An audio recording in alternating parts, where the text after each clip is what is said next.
हम उम्मीद करते हैं कि रेवंत रेड्डी साहब ठीक है, आप टाइम नहीं दे रहे मिलने का, मत दीजिए, मेरे को इतराज नहीं है। चीफ मिनिस्टर से मैं मिलने का वक्त पूछ रहा हूँ। जनवरी के बाद एक बार उनसे मुलाकात हुई थी ये हज कैंप में, उसके बाद उन ज़्यादा मसरूफ है। रूलिंग पार्टी कांग्रेस पार्टी की है। फाइनल वोटर लिस्ट आने के बाद आप आके पुरसा नहीं देना हमारे को, देखो साजिश हो गई, साजिश हो रही तो आप उसका तोड़ तलाश करो ना। उसका तोड़ यह है कि परमानेंट रेजिडेंस सर्टिफिकेट दे दो। आप कर्नाटका में दे रहे, वहां भी कांग्रेस की हुकूमत है, यहां क्यों नहीं देना चाह रहे? मजलिस को बदनाम क्यों करते? अरे इनू एक्साइटमेंट में आ जाते। अरे भाई एक्साइटमेंट नहीं है, दूध का जला छाछ को भी फूक फूक के पीता ना।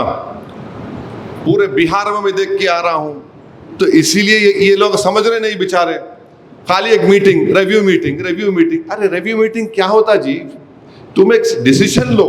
आज तेलंगाना हुकूमत से ये डिमांड करता हूं, अपील नहीं कर रहा हूं, कि अभी वक्त है यहाँ पे चीफ मिनिस्टर रेवंत रेड्डी की गवर्नमेंट को कि वो तेलंगाना के गरीबों के लिए एक फौरन परमानेंट रेजिडेंट सर्टिफिकेट दो। आप देखिए 12 डॉक्यूमेंट में तेलंगाना में परमानेंट रेजिडेंस नहीं है, एनआरसी नहीं हुआ, फैमिली रजिस्टर नहीं है।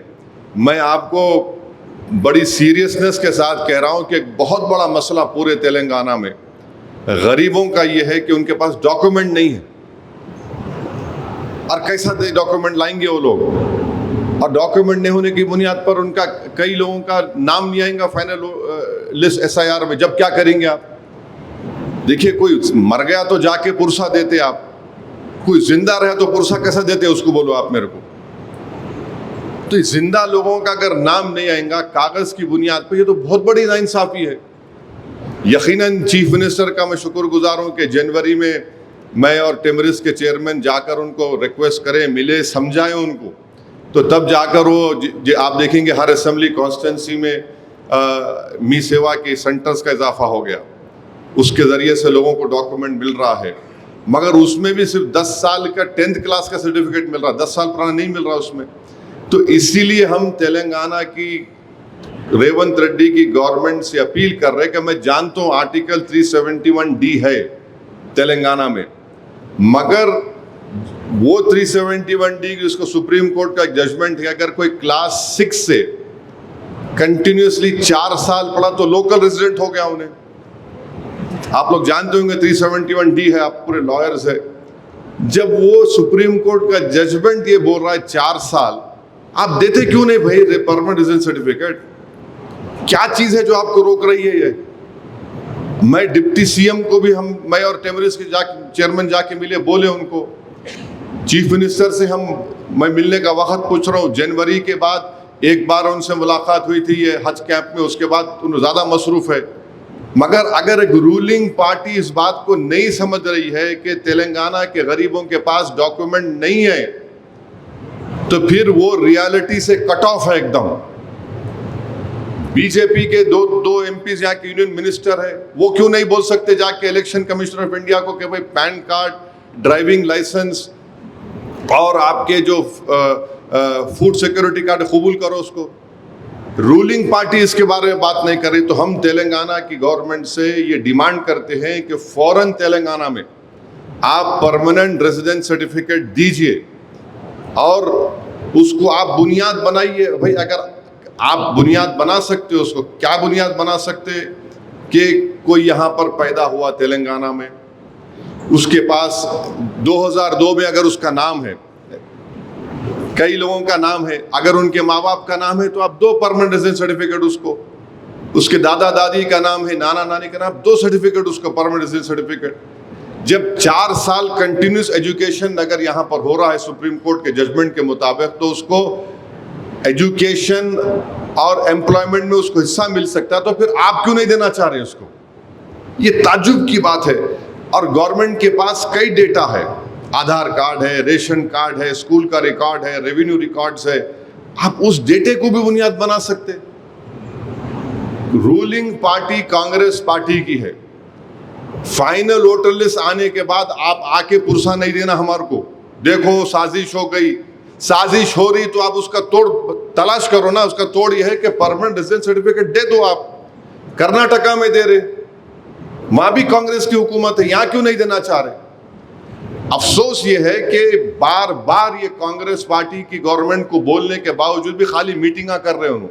अरे जमीनी हकीकत ये है, रोज कम से कम मैं आपको बता रहा हूं, पिछले 2 महीने से आप मजलिस के एमएलए से पूछ लीजिए, कम से कम मिनिमम रोज 50 से 60 लोग पिछले 2 महीने से रोज बोल रहे साहब डॉक्यूमेंट नहीं है। डॉक्यूमेंट नहीं रहने की बुनियाद पर आप कैसा किसको महरूम कर देंगे? बोलो आप।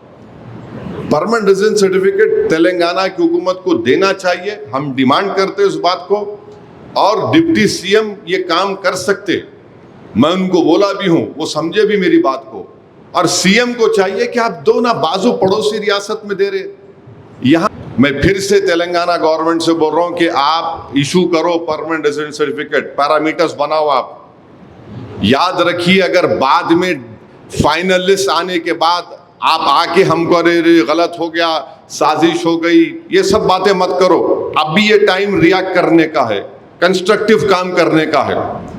तो हम उम्मीद करते कि हमारे यहाँ पर इस बात का डिमांड हम इसलिए कर रहे हैं ताकि गवर्नमेंट को मालूम हो सके, और ये गवर्नमेंट समझो इस बात को, ममता बनर्जी अपना इलेक्शन हार गई, स्टालिन अपना इलेक्शन हार गए। ममता बनर्जी तो अपना बूथ में इलेक्शन हार गई जहां घर था उसका। ये लोग समझ रहे नहीं, ये लोग मजलिस को बदनाम क्यों करते? अरे इन्हों एक्साइटमेंट में आ जाते। अरे भाई एक्साइटमेंट नहीं है, दूध का जला छाछ को भी फूक फूक के पीता ना। पूरे बिहार में मैं देख के आ रहा हूं, तो इसीलिए ये लोग समझ रहे नहीं बेचारे। खाली एक meeting, review meeting, review meeting. अरे रिव्यू मीटिंग क्या होता जी? तुम एक डिसीजन लो, लेके बोलो तेलंगाना के गरीबों के लिए हम परमानेंट रेजिडेंस सर्टिफिकेट दे रहे, आप दे जारी करो। देखो, एक मिनिमम से मिनिमम जो मर गए लोग उनका नाम कटेगा, कटना चाहिए। डबल एंट्री है, कटना चाहिए, बिल्कुल कटना चाहिए। जो नहीं है उनका कटना चाहिए। मगर जो जेन्युइन वोटर है उसको कैसा डिनाई कर रहे हैं आप? हम उम्मीद करते हैं कि रेवंत रेड्डी साहब, ठीक है आप टाइम नहीं दे रहे मिलने का, मत दीजिए, मेरे को इतराज नहीं है। मगर पब्लिक के लिए मैं इस अपील कर रहा हूं, डिमांड कर रहा हूं, अगर ये कांग्रेस गवर्नमेंट रिएक्ट नहीं करेंगी तो जो गरीबों का नाम कटेगा उसके बाद रोना नहीं उन्होंने आके यहाँ पे, और उन्होंने समझ रहे नहीं। और टीआरएस वाले तो खैर बेचारे, उन्होंने भी एक अजीब है। अरे तुम मेन अपोजिशन है बाबू, तुम 10 साल हुकूमत करे, लेटर लिखो इलेक्शन कमीशन को कि भाई ये 3 डॉक्यूमेंट नहीं है हमारे पास। इलेक्शन कमीशन क्या बोल रहा है कि वो 12 डॉक्यूमेंट एग्जॉस्टिव नहीं है, मगर एग्जॉस्टिव ही है वो। In letter and spirit it is exhaustive only.